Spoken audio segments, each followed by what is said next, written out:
পইচাৰ বিনিময়ত সিহঁতে কি কয় যিজন মানুহে লেট্ৰিনৰ পাইছে সিহঁতৰ পৰা 500,000 টকাকৈ লৈছে।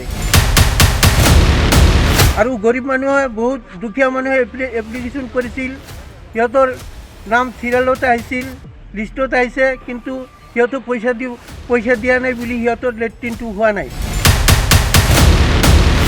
চেৰফাংগুৰি VCDC দুৰ্নীতি কৰি আছে চেৰফাংগুৰি VCDC চেয়াৰমেন আব্দুল ৰছিদ।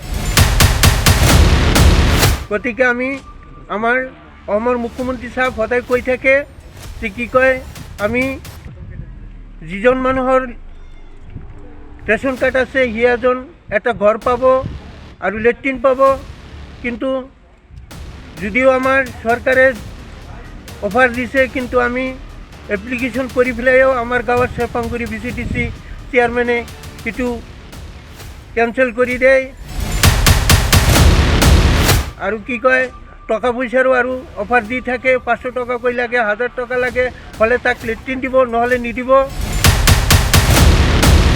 বিচাৰোঁ আমাৰ অসমৰ মুখ্যমন্ত্ৰী চাহাবৰ ওচৰত আৰু আমাৰ BTT চেয়াৰমেন প্ৰমোদ বড়ো ছাৰক আমি অনুৰোধ কৰিছোঁ, এইটো আমাৰ স্বচ্ছ বিচাৰখিনি যাতে কৰি দিয়ে, তাৰ কাৰণে আমি তাক ধন্যবাদ জ্ঞাপন কৰিলোঁ।